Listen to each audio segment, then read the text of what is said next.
मार्च 2017 में उत्तर प्रदेश में योगी आदित्यनाथ की अगुवाई वाली सरकार आती है। तब से अब तक अपराध और अपराधियों के खिलाफ जीरो टॉलरेंस की नीति पर यह सरकार काम कर रही है। कई मर्तबा आंकड़े भी पेश किए जाते हैं कि किस तरह से यूपी की पुलिस ने, एसटीएफ ने कार्रवाई की है अपराधियों के खिलाफ। एक दफ़ा फिर से आंकड़ों की चर्चा हो रही है कि मार्च 2017 से अब तक 256 अपराधी यूपी पुलिस के साथ एनकाउंटर में ढेर किए गए हैं। क्या ये अघोषित एनकाउंटर पॉलिसी के ज़रिए ही अपराध को कंट्रोल किया जा रहा है? सवाल तमाम होते हैं। कुछ विपक्षी दल, कुछ विरोधी भी इस एनकाउंटर पॉलिसी पर सवाल उठाते रहते हैं। जवाब देने के लिए खुद यूपी के डीजीपी राजीव कृष्ण हमारे साथ हैं। सर, एनकाउंटर्स पर यूपी पुलिस की पीठ थपथपानी है या जो सवाल उठ रहे हैं उस पर कुछ बोलेंगे आप? देखिए, ऐसा है कि जो माननीय मुख्यमंत्री जी के नेतृत्व में और उनके मार्गदर्शन में अपराध और अपराधियों के प्रति ज़ीरो टॉलरेंस की नीति है, उसका उत्तर प्रदेश पुलिस विगत 8 वर्षों से कड़ाई से अनुपालन करा रही है। और उस रणनीति के तहत जो ये गोल है, ज़ीरो टॉलरेंस का गोल है, उसके तहत कई सारे कार्रवाई हो रही है। अब जहाँ तक एनकाउंटर की बात है, अगर आप अभी हाल के ही 2-3 केसेस लें, अभी मेरठ में एक इंसिडेंट हुआ। इसमें जो अपराधी था उसने करीब 4 साल पहले एक 5 साल की बच्ची के साथ रेप किया। उसके बाद उसमें तत्काल इन्वेस्टिगेशन हुई, उसको सज़ा मिली। सज़ा के बाद वो जैसे ही बाहर निकला, उसने एक 6 साल की बच्ची के साथ पुनः रेप किया। और जब पुलिस ने उसको अरेस्ट करने के लिए पुलिस दबिश दी तो उसने पुलिस के ऊपर फायरिंग की। ऐसे मामले में जो पुलिस का स्टांस है, जो एग्रेसिव नीति है, उसके तहत पुलिस की जवाबी कार्रवाई में वो आदमी एनकाउंटर में मारा गया। इसी प्रकार से हाल में ही आपने देखा होगा कि बरेली में मात्र भय व्याप्त करने के उद्देश्य से एक व्यापारी के, एक प्रतिष्ठित आदमी के घर के बाहर फायरिंग की गई। उस घटना का उद्देश्य मात्र भय व्याप्त करना था। और क्योंकि उसके संबंध अंतर्राष्ट्रीय क्रिमिनल गैंग से भी सामने आए, जिसका एसटीएफ और पुलिस के द्वारा 3-4 दिनों में उसको ट्रेस किया गया, और वो उत्तर प्रदेश का नहीं था, बाहर के स्टेट का था। और जब ट्रेस करने के बाद जब पुलिस ने दबिश दी उसको पकड़ने के लिए, तो जिस अपराधी का उद्देश्य ही भय व्याप्त करने का है, तो नेचुरली वो पुलिस को देख करके उन पर भी फायर उसने किया। तो ऐसे व्यक्ति के जो एनकाउंटर है या जो घटना हुई, चांस एनकाउंटर हुआ, वो एक स्वाभाविक तरीके से हुआ, और उस स्वाभाविक तरीके से एनकाउंटर में उस बदमाश की मृत्यु हुई। तो हमारा उद्देश्य बड़ा सिंपल है। हमारा उद्देश्य क्राइम और क्रिमिनल के प्रति ज़ीरो टॉलरेंस है। हमारा उद्देश्य नागरिकों के मन में सुरक्षा का भाव हो। हमारा उद्देश्य अपराधियों के मन में भय व्याप्त हो। बड़ा स्पष्ट उद्देश्य है। इस उद्देश्य के लिए अभी फिरोजाबाद में आपने देखा कि फिरोजाबाद में एक बच्ची के साथ रेप की घटना हुई। उसमें तत्काल पुलिस ने उसको अरेस्ट किया। अरेस्ट करने के बाद 22 दिन के अंदर सारे साक्ष्य एकत्रित किए, साक्ष्य एकत्रित करके चार्जशीट लगाई, और 22 दिन के अंदर उसको आजीवन कारावास भी कराया। तो rule of law is supreme. Law के अंतर्गत जो पुलिस को अधिकृत शक्तियां हैं, उनका प्रयोग करते हुए अपराधी के मन में भय व्याप्त हो, नागरिक सुरक्षित महसूस करें। ज़ीरो टॉलरेंस की नीति अपराध और अपराधियों के विरुद्ध लगातार जारी है और जारी रहेगी। तो इसलिए ये सभी चीज़ जो हैं, ये उसी पॉलिसी के तहत उसके पार्ट्स हैं। सर, आप कह रहे हैं अपराधियों के मन में भय व्याप्त हो, इसलिए इस नीति को माना जा सकता है। अखिलेश यादव जी आज ही ये बात कह रहे हैं, क्या ये आंकड़े डराने के लिए हैं? नहीं, मैं राजनीतिक वाद विवाद में नहीं पढ़ना चाहूँगा। मैंने आपसे कहा कि माननीय मुख्यमंत्री जी के मार्गदर्शन में, उनके नेतृत्व में युक्त हमारी नीति बड़ी स्पष्ट है कि अपराध और अपराधियों के प्रति हमारा ज़ीरो टॉलरेंस है। छोटे से छोटे अपराध पर पुलिस तुरंत कार्रवाई करती है, एफआईआर दर्ज होती है। उसके अपराधियों को depending upon the provisions in the law उनको अरेस्ट किया जाता है, उनको प्रोसिक्यूट किया जाता है, उनको सजा दिलाई जाती है। और अरेस्ट करते समय अगर कोई अपराधी पुलिस के ऊपर फायर करता है तो उसके ऊपर जवाबी कार्रवाई की जाती है। उद्देश्य में कोई कॉम्प्रोमाइज़ नहीं है। ज़ीरो टॉलरेंस में कोई कॉम्प्रोमाइज़ नहीं है, और अपराधियों के मन में जो भय व्याप्त है उसका आप अंदाज़ा इस बात से लगा सकते हैं कि अभी जो हाल ही में एनसीआरबी के आंकड़े जारी हुए उसमें आप कोई भी आप जघन्य अपराध ले लीजिए, आप हत्या का अपराध ले लीजिए। नॉर्मली हत्या के अपराध के बारे में माना जाता है कि कभी भी किसी भी काल में उसको छिपाना बड़ा मुश्किल है, उसको मिनिमाइज करना बड़ा मुश्किल है। ऐसे अपराध में भी उत्तर प्रदेश की बहुत अच्छी स्थिति है। जो रेट ऑफ क्राइम है हत्या का, वो उत्तर प्रदेश उसमें 30वें स्थान पर है, यानी कि 29 प्रदेश ऐसे हैं जिनके यहाँ पर हत्या का दर वो उत्तर प्रदेश से ज़्यादा है। और पिछले 8 सालों में अगर आप ये आंकड़े देखेंगे तो लगातार इसमें गिरावट आई है। तो डेफिनेटली हत्या जैसे मामलों में कई बार क्राइम ऑफ पैशन भी होता है, आमने सामने झगड़ा हो गया, तुरंत कोई बात हो गई, उसकी वजह से घटना हो गई।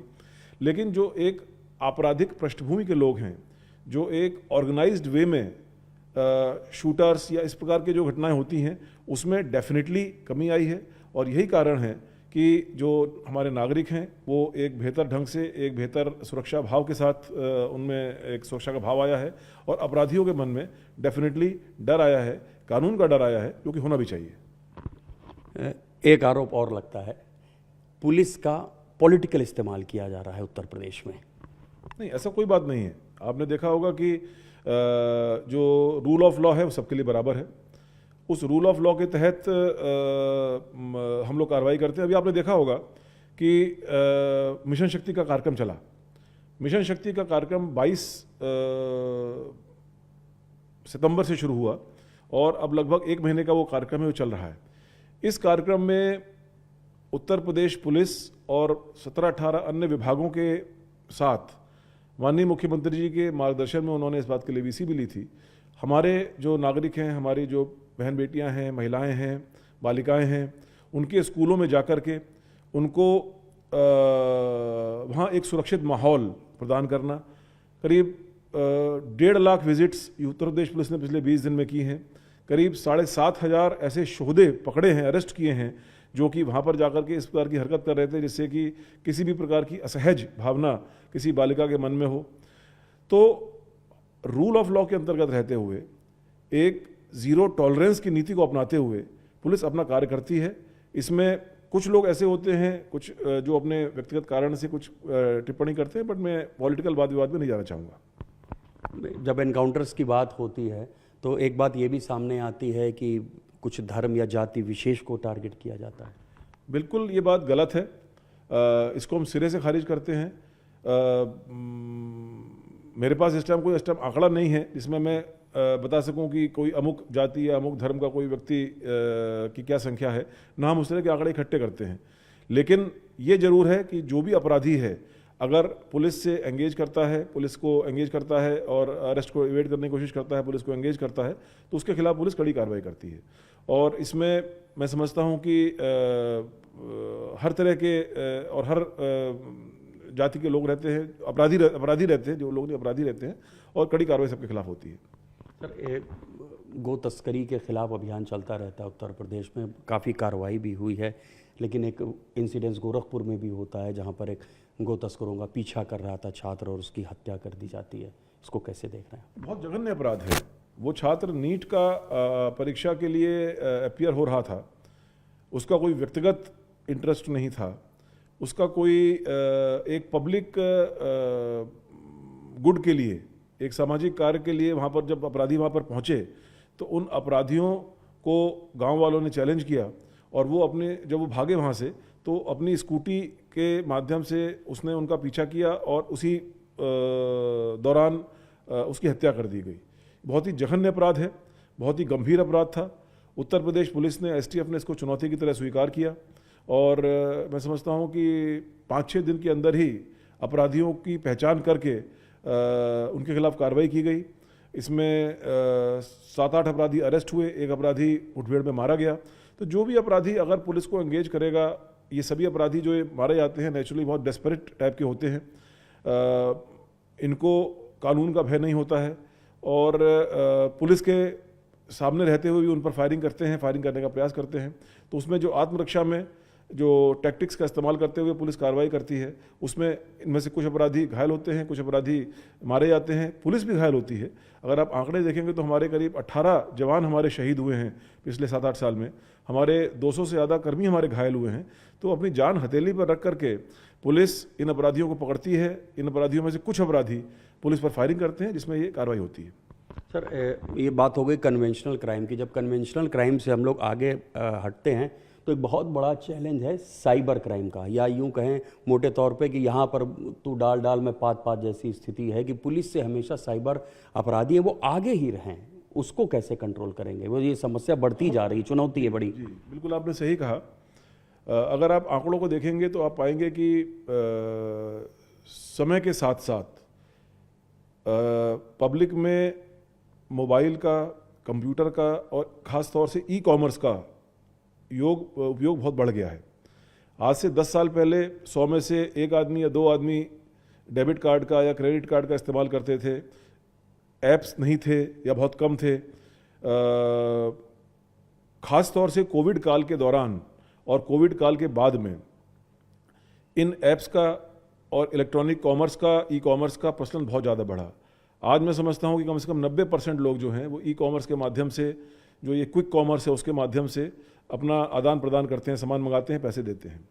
तो जैसे जैसे इसका उपयोग बढ़ा, इसका प्रचलन बढ़ा, कुछ एलिमेंट्स, कुछ क्रिमिनल माइंडेड एलिमेंट्स ऐसे भी आए जिन्होंने इसका गलत उपयोग करना या दुरुपयोग करना शुरू किया।